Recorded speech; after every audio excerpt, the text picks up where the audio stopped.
Good afternoon, ladies and gentlemen, and welcome to the Insulet Corporation Fourth Quarter and Full Year 2024 Earnings Call. At this time, all participants are in a listen-only mode. Later, we will conduct a question-and-answer session, and instructions will follow at that time. If anyone should require assistance during the conference, please press star, then zero on your touch-tone telephone. As a reminder, this conference call is being recorded. I would now like to turn the conference over to your host, June Lazaroff, Senior Director, Investor Relations. Please go ahead. Good afternoon, and thank you for joining us for Insulet's Fourth Quarter and Full Year 2024 Earnings Call. With me today are Jim Hollingshead, President and Chief Executive Officer, and Ana Maria Chadwick, Chief Financial Officer and Treasurer.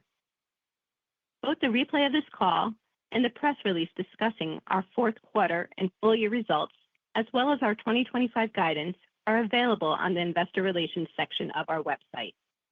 Also on our website is our supplemental earnings presentation. Before we begin, we remind you that certain statements made during the course of this call may be forward-looking and could materially differ from current expectations. Please refer to the cautionary statements in our SEC filings for a detailed explanation of the inherent limitations of such statements. We will also discuss non-GAAP financial measures with respect to our performance, including constant currency revenue, which is revenue growth excluding the effect of foreign exchange, adjusted EBITDA, non-GAAP effective tax rate, and free cash flow. These measures align with the supplemental measures that management uses in assessing our operating performance from period to period, and we believe they are helpful for others as well. Additionally, unless otherwise stated, all financial commentary regarding dollar and percentage changes will be on a year-over-year reported basis, with the exception of revenue growth rates, which will be on a year-over-year constant currency basis.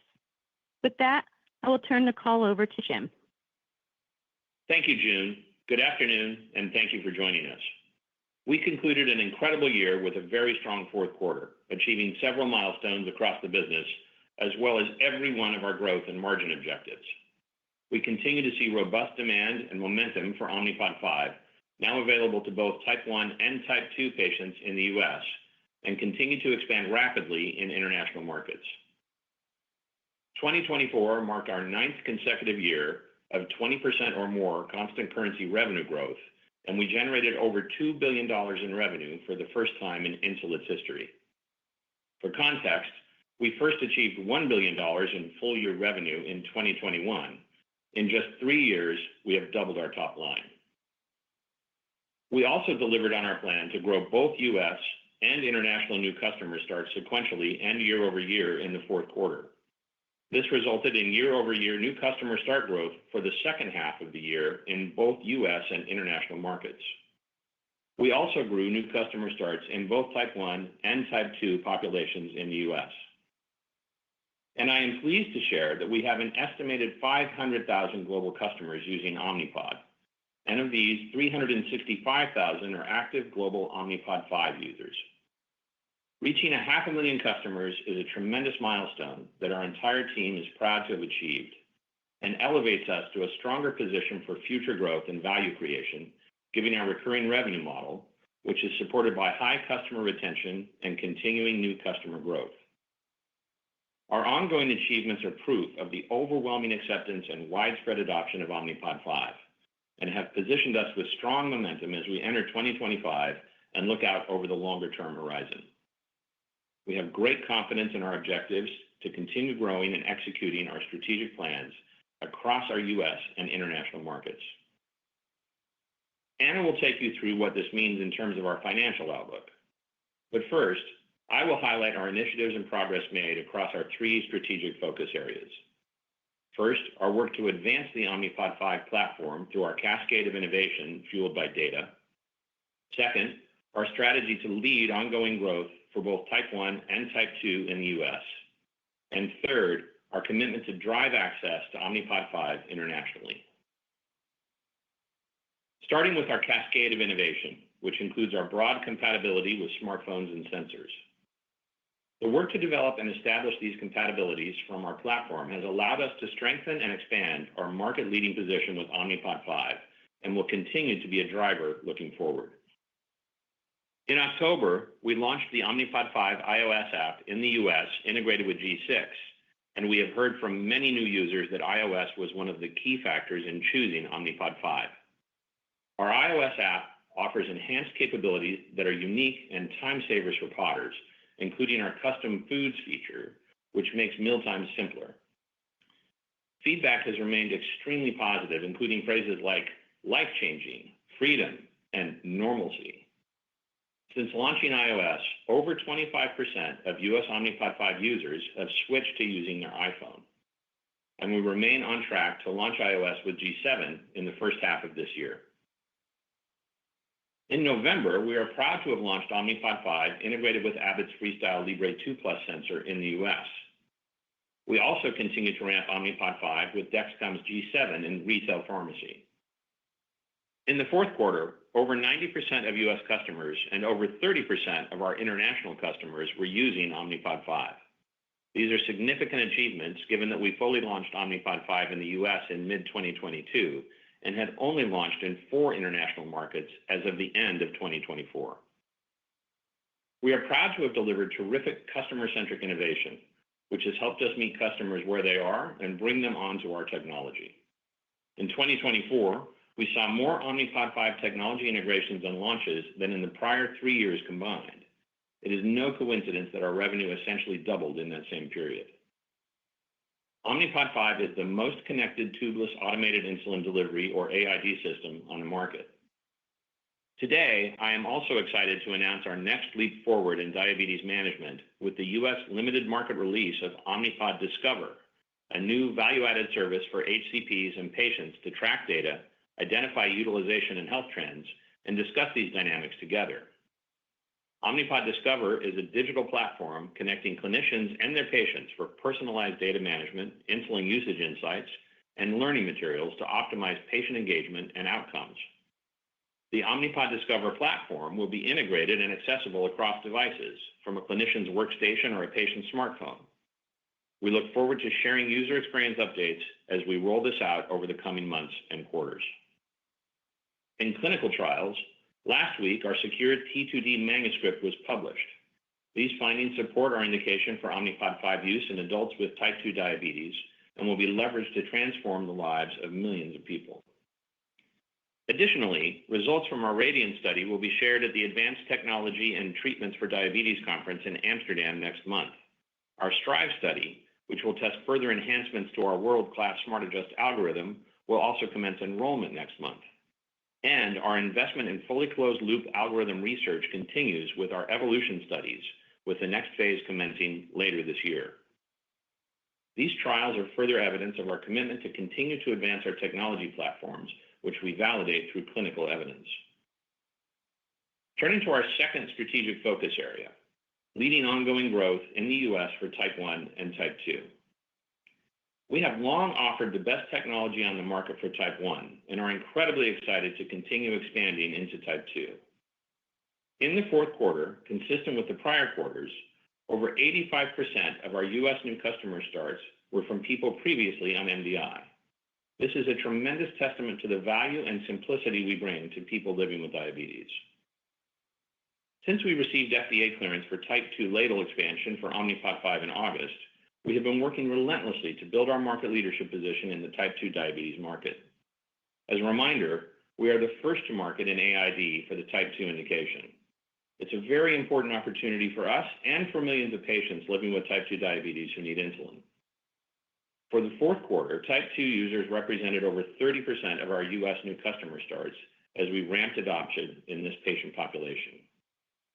In the U.S., our type 2 indication has significantly expanded the total addressable market for Insulet by making Omnipod 5 commercially available to over 5.5 million people who live with insulin-requiring type 2 diabetes. This market includes 2.5 million people who are insulin-intensive and on MDI. We estimate that this market is less than 5% penetrated, with the majority of current pump users using Omnipod. The other portion of the market includes approximately 3 million people that use insulin on a basal-only therapy every day, and that market is barely penetrated. This creates a tremendous long runway of opportunity, and we are leveraging our proven commercialization playbook to drive reach and awareness. To expand our reach, we are growing our U.S. sales force to engage more patients and prescribers. As we discussed last quarter, this expansion involves adding more feet on the street and is not a wholesale change to our sales organization. We expect this expansion to increase the reach of our direct sales to over 40% of the 2.5 million type 2 insulin-intensive population in 2025. To date, we have filled over 3/4 of our expanded sales roles, and we expect the majority of those roles to be trained by the end of the first quarter. Our team is hard at work to increase the number of U.S. HCPs engaging with type 2 patients and prescribing Omnipod therapy. We saw an increase of over 20% in HCPs prescribing for type 2 sequentially in the fourth quarter. As we invested in our sales and marketing efforts for the fourth quarter, we also saw an increase in new DTC leads from individuals with type 2 diabetes, and we are having great success getting those customers quickly onto Omnipod 5. We are proud and motivated by the progress we made in the fourth quarter, and we remain committed to advancing both type 1 and type 2 commercial efforts in the U.S. Turning to our third strategic focus area of international expansion. Our international business is also making great progress. We continue to reach more patients in the UK and Germany, and we're seeing strong early adoption in France and the Netherlands. This is a testament to the power of Omnipod 5. It wins everywhere it goes. We are accelerating international launches. In January, Omnipod 5 with G6 and Libre 2 Plus became commercially available in 5 new European countries: Italy, Denmark, Finland, Norway, and Sweden. And we plan to launch in 5 additional countries over the course of this year. We are also on track to expand our sensor integration, starting with our rollout of G7, with first international launches planned in the UK and Netherlands this quarter, and more markets to follow through the year, providing Omnipod 5 with more sensor options for people with diabetes. In closing, we had a terrific year, and our achievements are proof that we are continuing to build on our lead. As we advance through 2025, we will remain relentlessly focused on driving the diabetes industry forward with Omnipod 5. We have brought more patients from MDI to AID technology than all of our competitors combined over the last several years, including in 2024. Our time and investments have paid off, with the number of HCPs writing scripts for Omnipod 5 growing to nearly 24,000. We have over 2 decades of experience and distinct competitive moats. Our form factor is unique and has proven very difficult to replicate. It took us years to build a patch pump product at scale with quality, high yields, safety, and very well-protected IP. Our form factor has allowed us to deliver widespread, affordable access with pay-as-you-go economics through the pharmacy channel. The majority of our U.S. customers now have a copay of $30 or less a month, which is essentially $1 a day or less. And given we are the only insulin pump in the diabetes space with Medicare Part D reimbursement, many of our customers pay $0 copay. And with the limited market release of Omnipod Discover, data will continue to be an emerging moat for us. Every Omnipod 5 customer is connected to the cloud, and we are able to use data to improve our algorithms, to improve customer experience, and optimize outcomes. Given these deep moats, which we continue to strengthen, we see ourselves as a category of one. As we celebrate 25 years of Insulet, I want to acknowledge our global team, from operations for getting our new Malaysia site up and running ahead of schedule, to our field and customer service teams serving and supporting our 500,000 customers, our clinical team for their amazing work that supported our type 2 FDA clearance, and all of Team Insulet for bringing their best selves to work every day and living our mission to improve the lives of people with diabetes. Thank you all for an incredible year. We are more excited than ever about the path ahead. With that in mind, today we are announcing that we will host an Investor Day at our Acton, Massachusetts headquarters on June 5th. We will provide further details in the upcoming weeks and months, and we hope many of you can join us. With that, I will turn the call over to Anna to walk you through our results and guidance. Thank you, Jim, and good afternoon, everyone. We are pleased to conclude a very strong year, financially, clinically, and operationally. Looking ahead to 2025, we are optimistic for another exciting year. For the full year of 2024, we delivered revenue of $2.1 billion, which represented growth of 22% over prior year and marked the ninth consecutive year of 20% or more constant currency revenue growth for Insulet. The revenue growth was comprised of U.S. Omnipod growth of 21% and international Omnipod constant currency growth of 27%. Gross margin was an impressive 69.8%, and operating margin was 14.9%.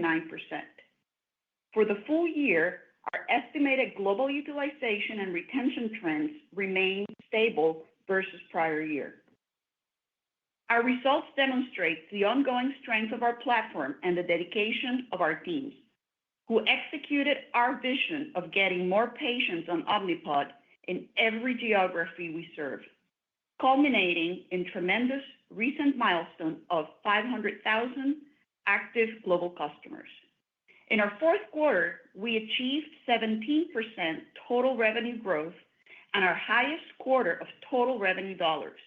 We delivered on our plan to grow both U.S. and international new customer starts sequentially and over prior year, resulting in year-over-year growth in new customer starts for the second half of the year. We also grew new customer starts sequentially and year-over-year in both Type 1 and Type 2 markets in the U.S. Let me now provide more details on the fourth quarter results.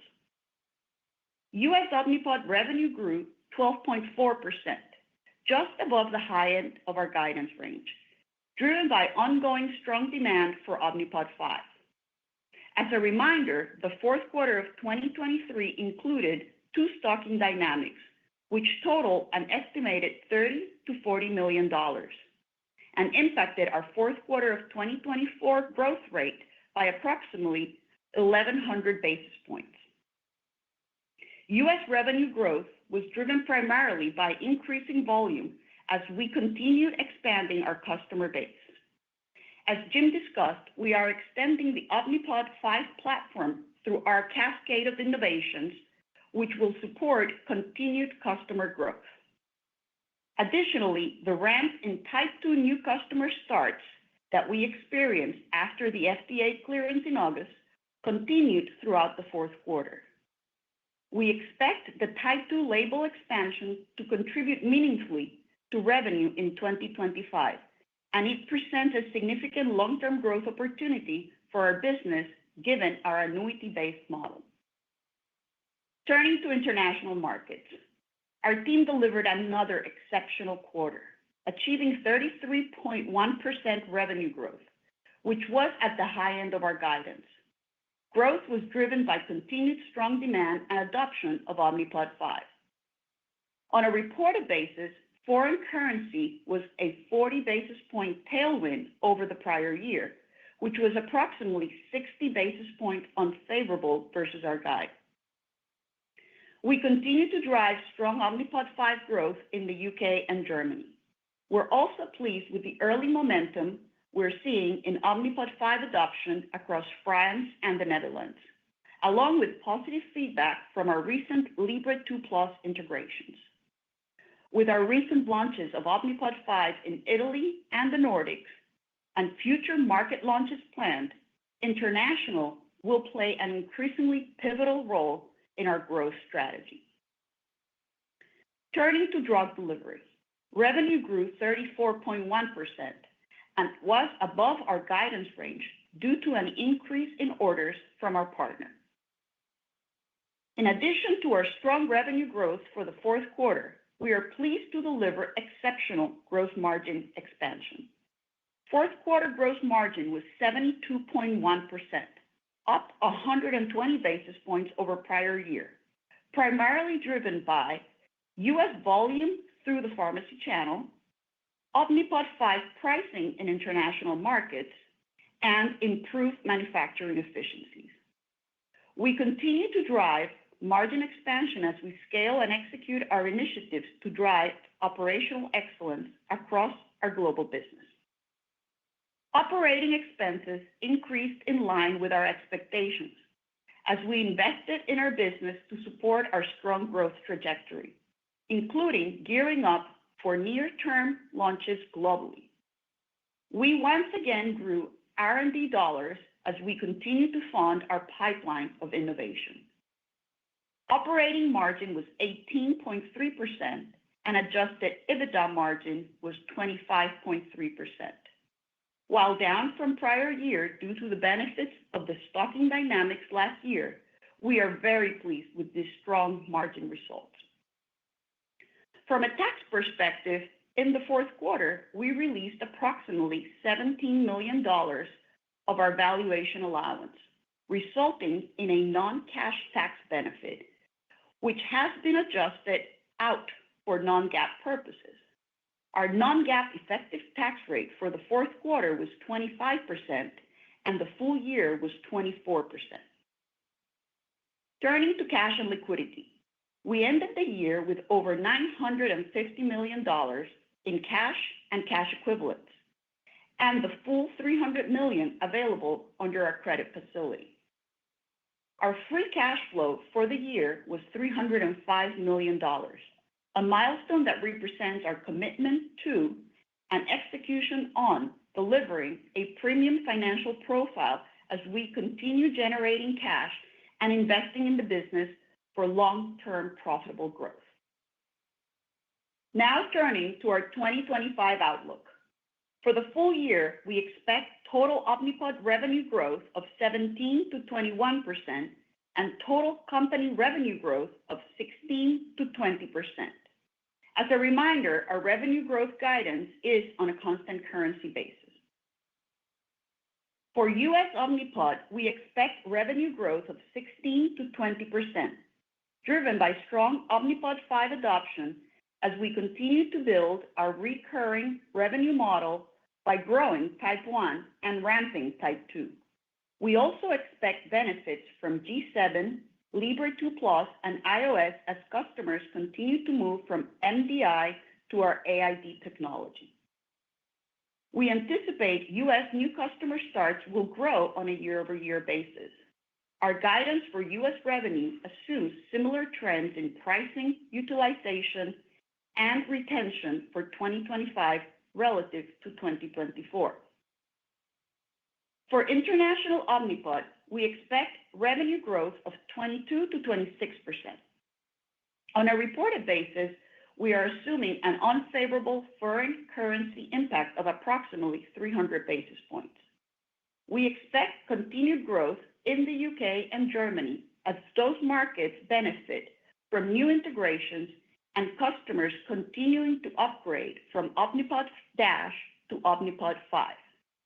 We also expect France and the Netherlands to continue to ramp and contribute more meaningfully to our growth in 2025. And we expect the recent country launches in Italy and the Nordics to also ramp throughout the year.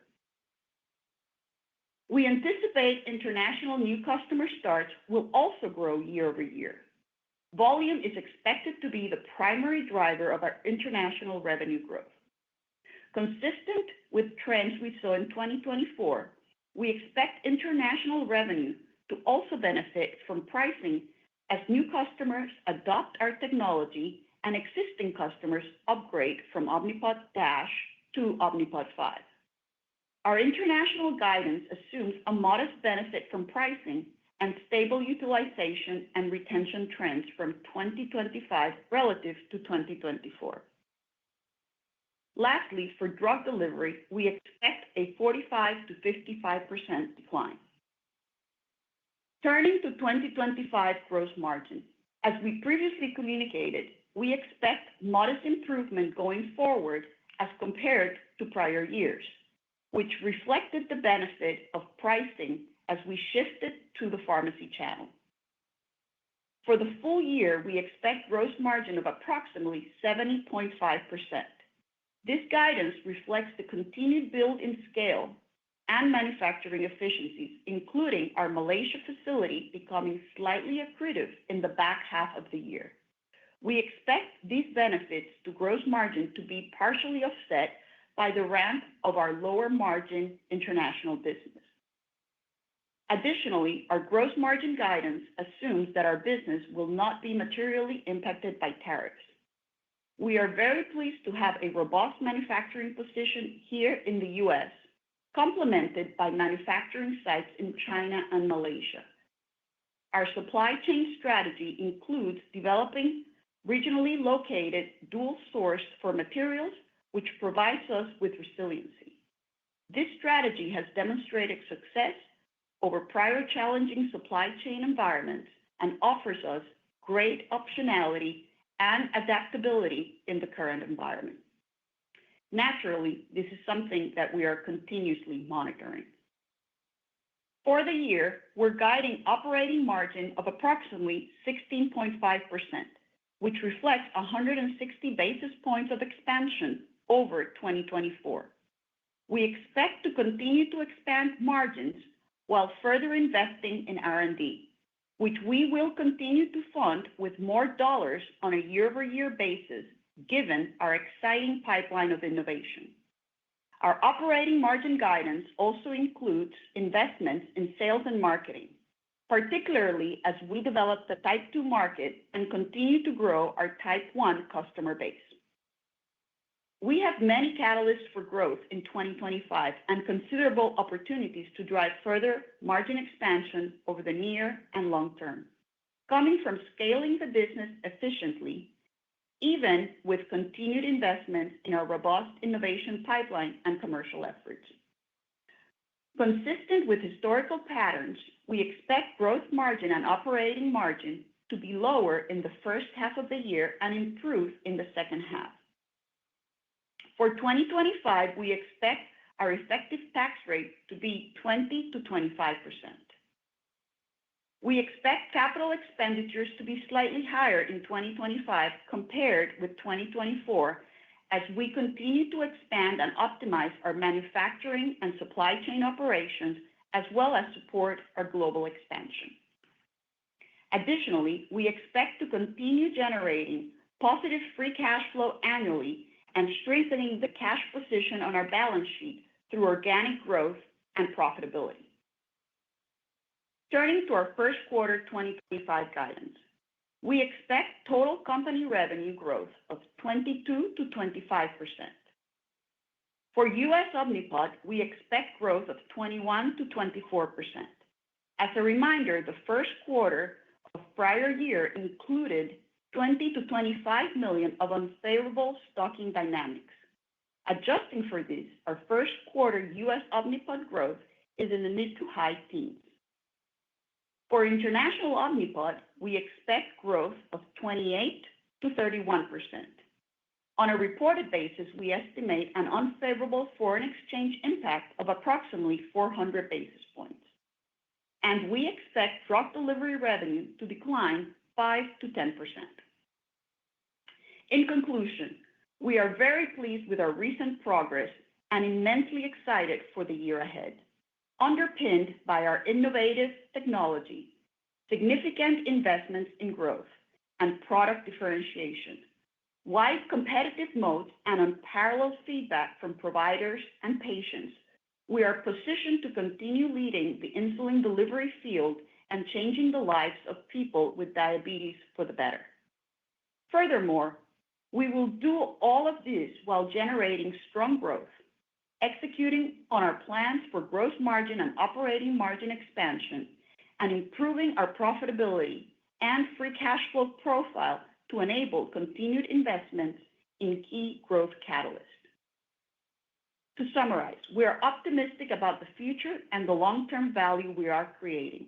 I look forward to sharing even more of these topics during our Investor Day in June. With that, Operator, we will open the line for questions. Thank you. If you have a question at this time, please press the star, then one on your touch-tone telephone. If your question has been answered or you wish to remove yourself from the queue, please press the star one again. We are limiting each participant's question to one. However, please feel free to go back into queue, and if time permits, we will be more than happy to take your follow-up questions at that time. And our first question comes from Robbie Marcus at JP Morgan. Oh, great. Thanks for taking the questions. Congrats on a good quarter. I wanted to ask about type 2. My rough math points to about 50% growth year over year, 30% growth quarter over quarter in type 2 patients in the U.S. Just wanted to see if that's ballpark right and how to think about what it's contributing and the trajectory throughout 2025, given the great exit point in 24. Thanks. Thanks, Robbie. Thanks for the question, and thanks for your congrats. As you know, we're not breaking out specific numbers on NCS and growth rates by the two categories. I will say that ever since we had the launch, ever since we got the label in August, we've had a really nice response from the market. As you know, we've always had type 2 as an important part of our business, especially with Omnipod DASH. We had a lot of off-label use with Omnipod 5 before we got the label, and we've seen a really nice ramp. And that's how type 2 got to 30% of new customer starts, even with both type 1 and type 2 growing in the quarter. So, but we're not going to break out the actual splits on the growth rates. And comments on 25 and how you think it'll progress, maybe just qualitatively? Yeah, we're very bullish on 25 overall, and we're really happy with the near-term results we're seeing in type 2. Obviously, to have it grow to that percentage of mix, even in the balance of continuing to grow our new customer starts in type 1, it's really good early response. We're seeing growth in prescribers. We're targeting prescribers for type 2, and so as we said, we saw a clear lift in Q4 for doctors writing for type 2. So saw growth in that. And we're just finishing the expansion of the sales force, getting us into more call points. So we'd be reaching significantly more type 2 patients in those call points. So we think type 2 is a big growth driver for us in 25 and in the years beyond, given the size of the market. And given, of course, that we're first to market with a label, which gives us a clear advantage. We'll go next to Jeff Johnson at Baird. Thank you. Good afternoon, guys. Congrats on the quarter as well. So, Jim, I wanted to ask another question on T2, more of maybe a qualitative question. As we've talked to a lot of thought leaders over the past 6 to 12 months on type 2, it seems like, especially at the KOL level, there's a lot of excitement. I think what we heard coming out of the secure T2D data is, why would I not get everybody on all of my IIT T2s on an AID, just like I think I have to on my T1? I'd love to hear kind of how you're hearing the next layer down of docs talk about T2 at this point. Maybe those endos who aren't the thought leaders in the space, or the PCPs. Is that excitement to use an AID system in type 2 also growing in that user population, or I'm sorry, the prescriber population? Thank you. Thanks, Jeff. Yeah, we're getting great feedback on Omnipod 5 in type 2. First thing I'll say is patients love Omnipod 5. And as you know, we saw that in our clinical trial. Even our investigators were surprised at how easy Omnipod 5 proved to be to use for the participants in the trial. Most of those patients wanted to stay on Omnipod 5. And we're seeing that as we got in the market. And as we talked about over 2024, as we got close to getting the label, some endos were already writing Omnipod 5 off label, but some endos in our call point were waiting for the indication. So we saw a clear lift as we got the indication for use. And more as physician practices, as the HCPs see Omnipod 5 in the real world, see it in their hands, put it on a patient, we're very bullish on the adoption that we're seeing already. And obviously those MDI patients who are using, frequent injections of insulin, it really removes the burden for them to go on Omnipod 5. But we know physicians who are also already putting it on basal-only patients, because the algorithm is just so adaptive to the patient's needs. So there is an education process here. We do have to go develop this market. It has not until now really been expected to use pump therapy, insulin pump therapy in the type 2 patient population. And so we have to go out and drive awareness, drive education, show how easy it is to use. But the early reception is really, really strong. And I'll note that the ADA just updated their guidelines to suggest, patients should use type 2 patients on intensive insulin therapy should be offered AID therapy. And of course, we're the only one on the market with the label. So that should drive growth for us, and we're getting great early reception. We'll move next to Travis Steed at Bank of America. Hey, thanks for taking the question. I wanted to ask on the Q1 U.S. guidance. I think you said excluding all the stocking, it was kind of mid to high teens in Q1. Just kind of a little lower than I was thinking, and just want to make sure if that's just conservatism or kind of how you're building up the Q1 guide for U.S. Yes, great. Travis, this is Anna.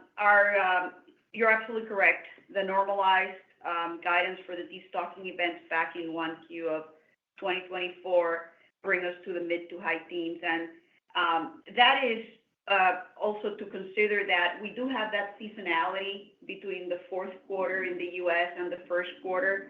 But more importantly, our guidance philosophy has not changed, and that is in line with the 16 to 20% that we're guiding for the full year. We'll go next to Michael Polark at Wolfe Research. Hey, good afternoon. Thank you for taking the question. A guidance construction question. This sales force expansion that you're 3/4 of the way through, how impactful is this to the guide? Meaning, kind of what can you just go get today in the guide versus what do you need from these incremental heads to contribute to the U.S. growth this year? Thanks for the question, Mike. The guide includes our planned rollout, and the hiring's gone really, really well in our sales force expansion. And as a reminder, it's not a separate force for T2 versus T1. It's the same selling model into more call points. So we're just expanding territories, expanding rep headcount. Very well established commercial model. And so the fact that we've already through the quarter already hired 75% of those heads. We're training them and we're filling those at pace. The guide encompasses an assumption that those reps are in place in a timely fashion. We'll go next to Issie Kirby at Redburn Atlantic. Hi guys, thanks for taking my question. I just wanted to ask about type 2 again and some of the early adopters that you're seeing, both from a patient and physician perspective. Is there anything standing out in terms of who is adopting pump therapy in the type 2 cohort earlier? And then perhaps just touch upon your marketing strategy in getting these direct consumer leads going. Would love to hear some more color on what we're doing there. Thanks. Sure. Thanks, Izzy. It's great to hear from you. I'm not sure there's a clear pattern emerging yet about different segments of type 2 patients. What we're seeing is really strong reception across the board. Obviously, as I said before, in our kind of existing call points of endocrinology, some of those physician practices were waiting for the label, and so we're seeing really clear type 2 Omnipod 5 adoption in those type 2 practices. And then as we reach down into that layer of PCPs who are writing rapid-acting insulin and a lot of CGM, we're also seeing really strong reception there. So I don't think there's yet a distinction about which patients are adopting. I think it probably does tilt to the intensive insulin using the MDI type 2 patients. But as we get more experience, we'll be able to give more color on that point.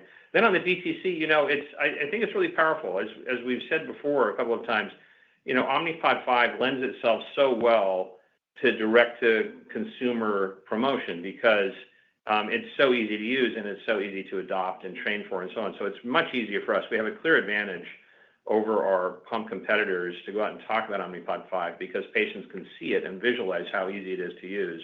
But in the past, without having the indication for use for Omnipod 5 for type 2, we were generating a lot of leads from type 2 patients when they saw our DTC, but we couldn't actually offer them Omnipod 5 or route them to a physician who would offer them Omnipod 5 because we only had the label for Omnipod Dash. And so now what we're seeing is already an improved yield, if you want to think about it that way, where patients see our DTC, they happen to be a type 2 patient, they come on and we can actually help them get onto Omnipod 5. And so, we've been saying for a while that we think we get better yields out of our DTC.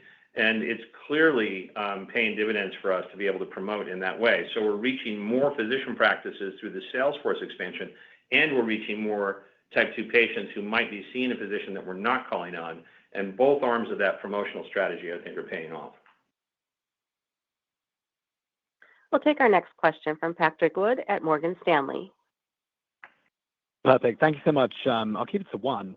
I'd love to unpack the OUS side, and you guys gave some really good details there. But, we chatted back in December, mass training going very well to sort of drive adoption, and clearly having a proper AID solution with Omnipod 5 in the market is really helpful. But I'd love to sort of get a sense for midterm your view of sustainability there, and how much is a function of Omnipod 5 relative to like the speeding up of training, just to unpack that a little bit. Thanks. Thanks, Patrick. Yeah, Omnipod 5, and we say this, frequently, Omnipod 5 wins everywhere we take it. And I think it's all of the benefits of Omnipod 5. It's so discreet, wearable, waterproof, disposable, easy to learn to use, provides great glycemic control. It's very unobtrusive. And it has, in most of the markets that we've launched in Europe, we have sensor of choice. And so there's a wide range of sensor choice for patients, and we'll continue to drive that. As we said in our prepared remarks, we'll be bringing the G7 sensor integration into the UK and Netherlands here in the first quarter, and then continue to roll out G7. So very wide choice of sensor for patients. And I think it opens up the market. We do see some conversions from Omnipod Dash onto Omnipod 5, but mostly if you're already on a pump, you're locked into a contract, even if it's on Dash. And so what we're seeing is Omnipod 5 is reaching those MDI patients who have not wanted to try a pump because pumps are seen as difficult. And when they see how easy it is to use Omnipod 5, and maybe they're already on a CGM and they can just adopt it, it opens up a big portion of the market that previously would not have tried. And that's what we're seeing. And I think it is very sustainable. UK is going well. Germany continues to go well. Both past their anniversary, still growing. France and Netherlands, really great early adoption. And already patients on product in our early launch markets, and those are all going really well. And as we continue to roll out, we'll continue to see Omnipod 5 winning every market we take to, is our expectation. Our next question comes from Margaret Kaczor Andrew with William Blair. Hi, everyone. This is Macaulay on for Margaret tonight. Thanks for taking our question. Wanted to go a different direction and ask on the Discovery platform. Seems like the limited market release has already started, as you mentioned. So wondering what the feedback has been thus far, what those utilization trends have been like in the early days, and ultimately how we should think about that integration rollout moving forward throughout the year. Yeah, thanks, Macaulay. We're really excited about Omnipod Discover. It is early days. We're just in limited market release. But we have really terrific response from both the physician practices who are using it and from the patients who are using it. So, and we measure all that. Because it's a cloud-based platform, we test and measure a lot of responses, and we've been running surveys on the users and so on. And so, very high kind of net promoter scores from both the practices and the patients. And we're really excited to get this out in the world and into the hands of more and more providers and patients. The point behind Omnipod Discover is it allows us to, it's a cloud-based portal. It's accessible through a browser. So you can see it in your workstation or on your computer if you're in a physician practice. Patients will typically access it through their smartphone, but through any smartphone. As long as it has a browser, they can access the portal. And what it allows you to see, if you're a patient, you can see how you're using your insulin. It gives you tips and tricks. It tells you about patterns of usage and time and range and so on. So it really improves the experience, gives patients more visibility into their own usage of therapy. And then for physicians, you can see all your patients in the cloud, really streamlined, straightforward reporting for physicians to see how their patients are doing. And then, of course, it facilitates conversation. So the patient sees the data, the physician sees the patient's data, and when they get together, say in a physician visit, they can talk about how's your therapy going, what are we seeing? So we're really excited about it. Streamlines workflows for docs, and it really improves the patient experience on care for patients, and we think it'll drive retention and drive further market share for us. We'll go next to Larry Biegelsen at Wells Fargo. Good afternoon. Thanks for taking the question. Jim, you've seen the type 2 as a percent of new starts creep up, sequentially now, for almost 2 years each quarter, over 30% now. Is the 35 to 40? Do you think you can go above that 35 to 40% where you were with Dash? And It seems like I heard your comment that type 1 new starts grew also in Q4 in the U.S. Is the type 2 launch having a halo effect on type 1? Is there any risk that, the focus on type 2, has, you take your eye off the ball on type 1? Thank you. Thanks, Larry. Let me do those in reverse order. It's a huge strategic focus for us to continue to lead growth in both type 1 and type 2. And so, our commercial teams, our field force, are focused like a laser on growing both sides of the business. And the beautiful thing about Omnipod 5 is it's a platform product. So it's the same product for insulin users who are type 1 or type 2 patients, right? So that is a huge emphasis for us this year to continue to be the leader in type 1 and grow the type 1 market and be the first to market in type 2 and grow that as well. In terms of the mix, I think over time we will see type 2 continue to grow as a part of our mix. And obviously, you know this very well, but the total addressable market in type 2 is about 3.5 times the size of the total addressable market in type 1. There's so much runway left in type 1, still only about 40% penetrated. And people in type 1 are all MDI users. And so, there's 60% of that market ready for their burden to be reduced by Omnipod 5 therapy. The type 2 is a really big market. So we do think it will grow beyond 30% as a part of our mix. We haven't yet called kind of the ceiling on the mix, but we do expect it to grow well beyond 30%, and we expect to continue to grow both sides of the business in type 1 and type 2 with Omnipod 5. Our next question comes from Mary Tyble at BTIG. Good afternoon. Thanks for taking the questions. Wanted to ask here a little bit on the margin guidance. Certainly heard that you are looking to invest in R&D a bit this year.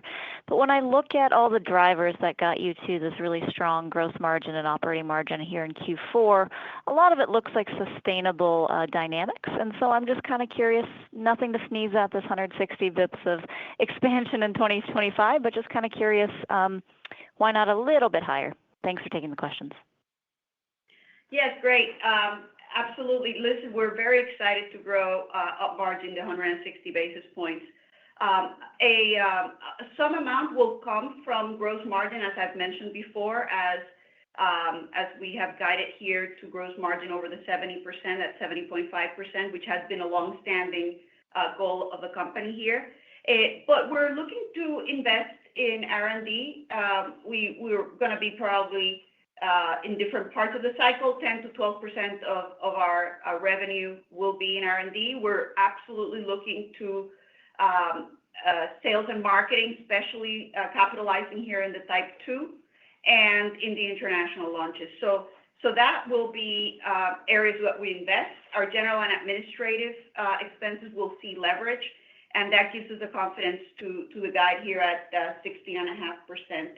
In the process of doing all of that, of course, we will continue to expand our profitability and generate the free cash flow as well to self-invest. So we're looking forward to strong margin expansion as we move here in 2025. We'll go next to Mike Kratky at Leerink Partners. Hi, everyone. Thanks for taking our question. One follow-up on type 2. How are you thinking about how the competitive landscape could evolve in type 2 in 2025? And specifically, is your expectation that you'll have a dominant competitive advantage in that segment of the market, even as other competitors get FDA approval, and any specific factors to call out there? Yeah, Mike, thanks for the question. As we said before, Omnipod 5, obviously we're first to market. And so our competitors do need to demonstrate and follow with their own clinical data and their own clearances. But we think Omnipod 5 just has inherent advantages overall. So Omnipod 5 is the product that came third to market as AID in type 1 and yet overtook all of the incumbent competitors. And, we've ever since we launched Omnipod 5, we've brought more people off of MDI than all of our competitors combined. That's been a very consistent trend. That was true in Q4. It was true through all of 2024. And so obviously it's the winning offer in the market. And then take that into type 2, where your typical type 2 patient has a lot going on. They tend to have a lot of comorbidities. That's been a barrier for pump adoption already, is that type 2 patients tend to lead pretty complicated lives just with the burden of conditions that they live with. Omnipod 5 proved in secure T2D to be so simple to use. It really surprised both the participants and the investigators. So as we go into the type 2 market, we're first to market with the product that overtook all of our existing competitors. So we are very confident in our position, and we think we have a clear right to win in the type 2 market, even if our competitors are able to follow and get their own indications. We'll take Jason Bedford from Raymond James for our next question. Good afternoon and congrats on the progress here. So maybe just a quick one on the 25 guidance. I appreciate the comment that new customer starts in the U.S. will grow year over year in 25, but I'm just wondering, embedded in this forecast, are you assuming that new type 1 users also grow year over year, or is all the growth coming from the type 2? Thanks. Thanks for the question, Jason. Yeah, it's a strategic imperative for us to continue to lead and grow in type 1 and type 2. There's so much runway in type 1 in the U.S. We're the clear market leader overall and clear leader in NCS, and we're first to market in type 2. So that's a strategic imperative for us. We have not broken out in guidance what those splits look like, but we're focused on growing both markets. Next, we'll move to Matt Taylor at Jefferies. Hi, thanks for taking the question. Just wanted to kind of check the box on this one. I think some investors are concerned about competition in the pharmacy channel and pricing. And so I wanted to see if you could give us an update there and maybe kind of answer the question for an investor who might be worried about that in the future. Talk about how you see that playing out and why those aren't major risks for you, how you can defend against that with your moat. Yeah, thanks, Matt. We have inherent advantages in the pharmacy channel that, kind of, there are multiple sides to that. The first thing is we have a lot of experience now in the pharmacy channel. And, we first started our work to enter the pharmacy channel in the 2010s. We signed our first contract 7 years ago, I think 2017, 7.5 years ago, 2017. We then ramped coverage, and it took us a few years to get coverage. We were doing that first with Omnipod Dash and then with Omnipod 5. So we're now 95% covered lives with the pharmacy benefit. We're also the only insulin delivery therapy, the only AID therapy on the market that has Part D reimbursement, which is really, really important. So we get reimbursed through the pharmacy benefit as opposed through the DME HCPCS benefit, right? And so that's a clear advantage. And then on top of that, so we have a lot of experience. We built a lot of muscle and organizational capabilities. We actually have the right reimbursement category. Our product fits the pharmacy channel because, you go and pick up your pods in a box where you get your insulin. And so it's a very straightforward kind of pharmacy-style experience for our customers. And we have relationships with all the PBMs. And then, PBMs make money on volume and rebate, and we do significant volume through the pharmacy channel. So, we have very good relationships, and we also have, beneficial contracts in both directions for us. So we feel very confident in our position. We think pharmacy is a very clear moat. We're very conscious that we have a number of competitors talking about how they can do it. They have to do all those things. They have to build the muscle. They have to get the contracts. They have to get the coverage. They also have an inherent disadvantage in that a durable pump does not fit the pharmacy channel very well. It doesn't fit it in terms of stocking, delivery, patient experience. It doesn't fit it in terms of revenue recognition and copay and pay-as-you-go economics. And so, we're conscious that competitors are trying to follow almost everything we do for that matter. We're very mindful and respectful of our competitors, but we think we have very distinct moats that we've built around the pharmacy channel. We'll move next to Matthew O'Brien with Piper Sandler. Hey, this is Phil on for Matt. Thanks for taking our questions and congrats on the really nice Q4. I just wanted to dig into the domestic guidance for the full year, maybe a little bit more. Guiding U.S. Omnipod to call it 18%, which is lower than last year, in a year that will, see full contribution from type 2 iOS Libre integration.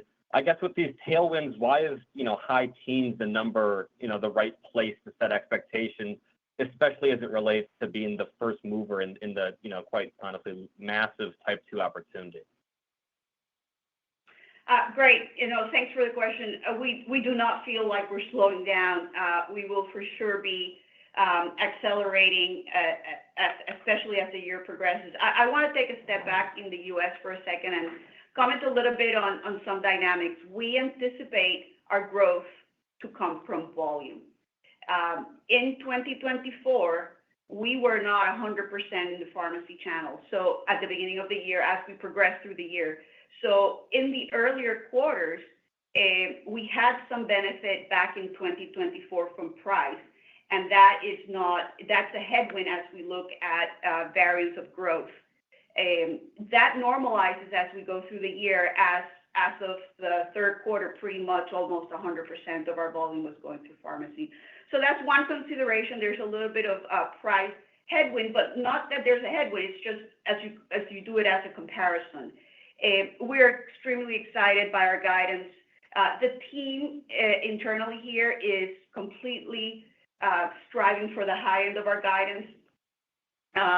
And we will continue to update as the year progresses. And we're very excited by the 16 to 20, and of course, aiming as always for the high end of our guide.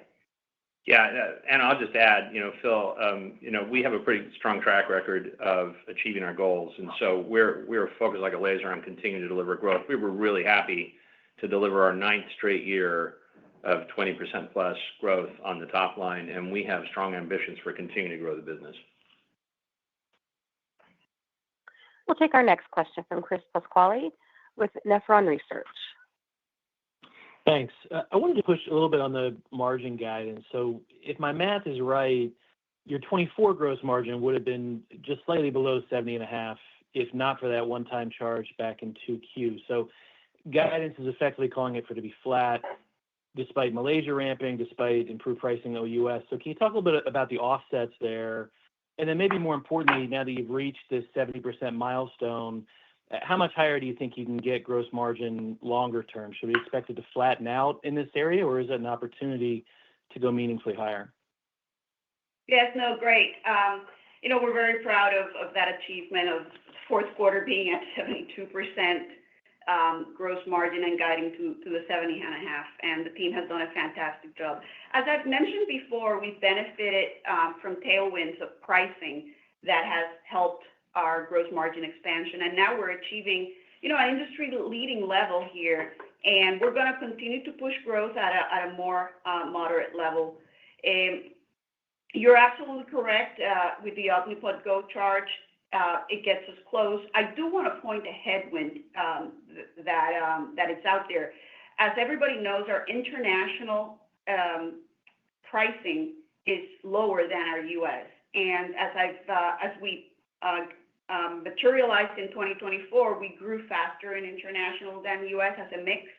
And as we look at the full year guidance here for 25, that continues. So that presents a little bit of a headwind in terms of gross margin, but we're looking to more than offset that by improvements in our manufacturing, by our Malaysia facility becoming accretive here into the second half of 2025. And we're really positioned well to continue to drive our growth margin into the future. But I go back and I indicate it's going to be at a much more moderate pace now that we're at the industry leading levels. We'll take our next question from Joanne Wuensch at Citi. Good evening, and thank you for taking the questions. I'm fascinated by the questions that have been answered or asked so far because it follows our conversations with investors. And so I'm going to pose to you what I'm frequently asked, which is more important over the next 12 to 18 months for revenue growth? Is it type 2 and the adoption here in the United States, or is it the international opportunity? And would that answer be different if we go past the 18-month timeframe? Thank you. Joanne, that's a great question. And what I'll say is, the reason we've laid them, in effect, we've laid that all out as strategic imperatives, right? Our three imperatives are to extend, lead with the platform, drive the platform, lead growth in type 1 and type 2 in the U.S. Both of those are big markets that have lots of growth available. And then international rollout is big. And so, we've very deliberately not tried to put a premium on geography in terms of growth because there's so much growth opportunity. And what I would say is we're really excited about being able to provide more color on all of that in June at our Investor Day. So I hope you'll be able to come on June 5th to Acton and join us for Investor Day. This concludes our Q&A section. I would like to turn the conference back to Jim Hollingshead. Thank you all for joining us today. We're really excited about the path for Insulet ahead, and we look forward to updating you as we make progress against all of these strategic objectives. I just want to again reiterate my great gratitude to the entire global Insulet team for your dedication and hard work. You delivered a ton to our patients in 2024, and I look forward to continuing to reach more patients and grow the business in 25 and beyond. Thank you, everybody.